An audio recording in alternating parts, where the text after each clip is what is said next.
Hi అండి. ఈరోజైతే మా సెకండ్ అక్క దగ్గర ఫిష్ కర్రీ ఎలా చేయాలో చూపిస్తాను. అక్కనైతే చాలా బాగా చేస్తుంది. ఎంత టేస్టీగా ఉంటుందంటే అంత బాగుంటుంది. ఇక్కడైతే అక్క ఫిష్ ఫ్రై కలిపేసి ఫిష్ ఫ్రై చేసేస్తుంది ఆల్రెడీ. తర్వాత కర్రీకి ఏమేమి కావాలో అక్కనైతే ప్రిపేర్ చేసుకుంటుంది.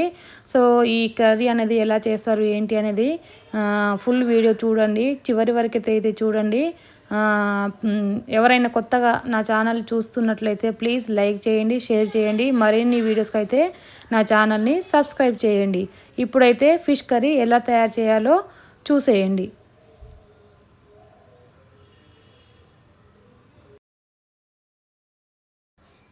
ఇక్కడ ఫిష్ కర్రీతో పాటు ఫిష్ ఫ్రై, ఇంకా జానా అంటే లోపల అంటే ఫిష్ లోపల గుడ్లు ఎగ్స్ అనేవి ఉంటాయి కదా, వాటి ఫ్రై కూడా ఎలా చేయాలో చూపిస్తుంది అక్కనైతే. ఆవాలు, మెంతులు, జీలకర్ర, చెక్క, లవంగాలు తాల్పులో వేస్తాయి.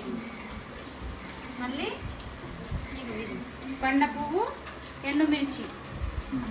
ఓకే, ఇవి కూడా తాలింపులోనేనా? ఓకే. ఉల్లిగడ్డ పేస్ట్ చేసిన. ఓకే. ఇప్పుడు అల్లం వెల్లిగడ్డ పేస్ట్ చేస్తాం.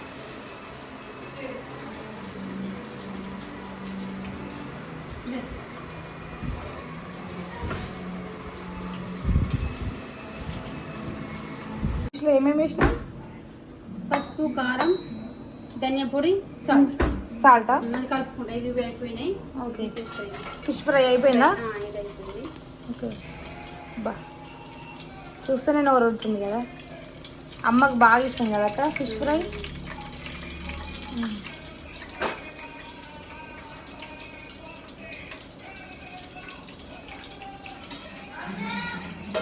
ఎన్ని కేజీస్ ఇవి? ఏమో నాకు తెలియదు, బాగా తీసుకొచ్చేది అనుకుంటా.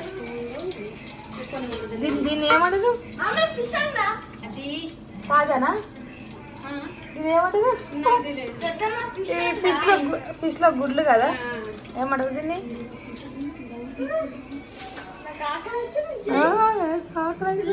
అయ్యో గుడ్లై చేయని పెట్టాగు.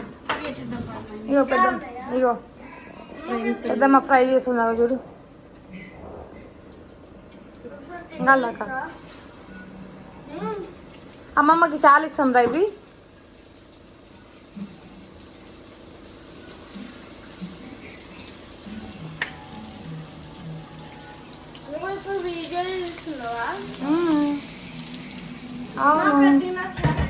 ఆగు, పెద్ద వేస్తుంది. ఆగు 2 నిమిషాలు ఆగు.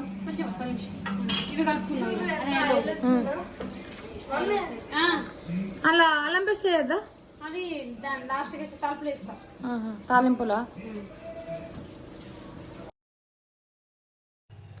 సో ఫ్రెండ్స్, ఇక్కడ అక్కనైతే ఫిష్లో ఉప్పు, కారం, పసుపు ఇవన్నీ వేసేసింది. కానీ అల్లం పేస్ట్ అయితే దీనికి వేయరంట. తాలింపు చేస్తాం కదా మనము, అప్పుడు తాలింపులో వేస్తారంట. ఈ ఉప్పు, కారం, పసుపు అనేవి ఈ ఫిష్కు బాగా పట్టే విధంగా అక్కనైతే కలుపుతుంది. తర్వాత ప్రాసెస్ ఎలా చేయాలో ఏంటో చూసేయండి ఫ్రెండ్స్. ఇక్కడ తాలింపు వేసే వీడియోనైతే నాకు డిలీట్ అయిపోయింది, అది ఎలా అయిందో తెలియదు.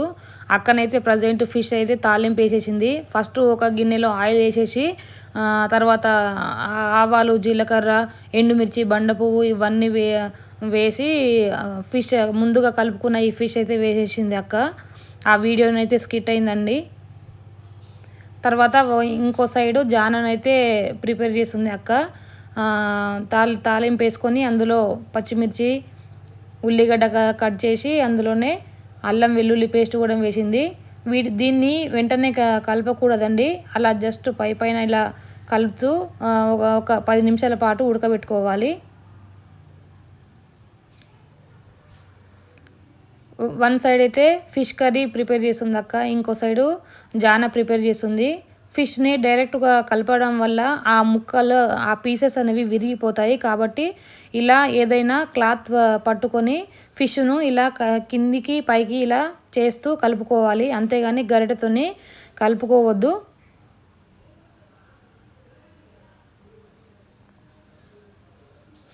ఇప్పుడు 10 నిమిషాల పాటు మూత పెట్టుకొని ఉడకనివ్వాలి. ఆలోపు ఇక్కడ జానా చేస్తుంది కదా అక్క, దాన్ని ఇప్పుడు కలుపుకుంటుంది అక్క. అయితే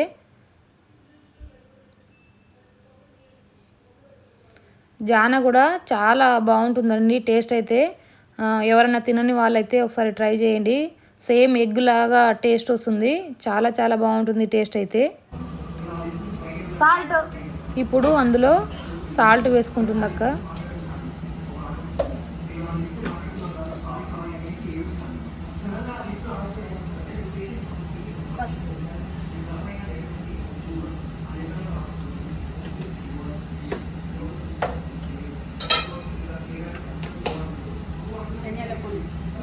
ఇప్పుడు వేసానా అవన్నీ మళ్ళీ తర్వాత అది కొంచెం ఇట్లా పలుకు పలుకు అవుతుంది.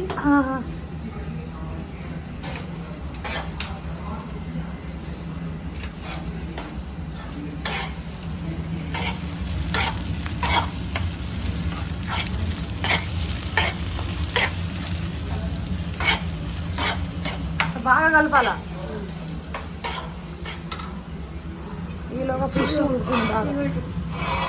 అల్లం పేస్ట్ కూడా, అల్లం పేస్ట్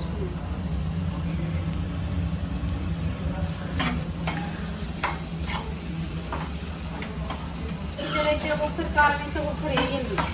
పిల్లలు ఉంటుందా? పిల్లలు కొంచెం తినరు. పచ్చిమిర్చి అయితే సరిపోతుందా? పచ్చిమిర్చి వేసేస్తాం. కొంచెం కావాలంటే మనం కొంచెం వేస్తాం లైట్గా.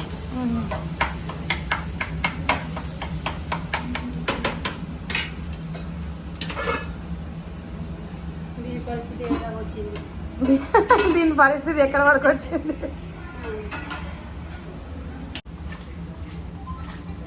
ఫిష్ కలపద్దక్క, కలిపితే వలుగుతాయి కదా.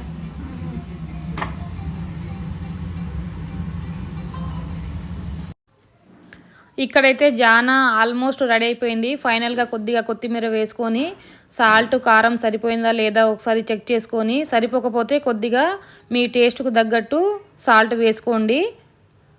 అంతేనండి, జానా అయితే చాలా సింపుల్గా ప్రిపేర్ చేసుకోవచ్చు. సేమ్ ఎగ్గులాగా టేస్ట్ వస్తుంది. ఇలా పొడి పొడిగా వచ్చిందంటే మనకు జానా రెడీ అయిపోయినట్టే. ఇప్పుడు స్టవ్ కట్టేద్దాము. ఫిష్ కర్రీ ఎక్కడి వరకు వచ్చిందో ఒకసారి చూద్దాం.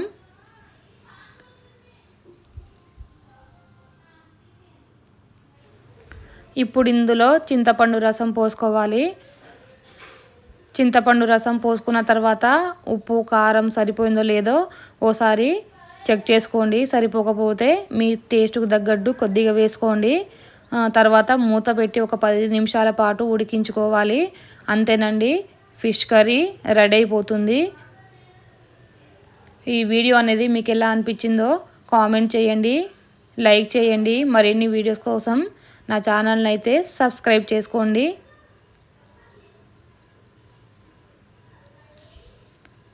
అంతే, ఇంకో ఒక 10 నిమిషాల పాటు ఉడికించుకుంటే మనకు ఫిష్ కర్రీ అనేది రెడీ అయిపోతుంది.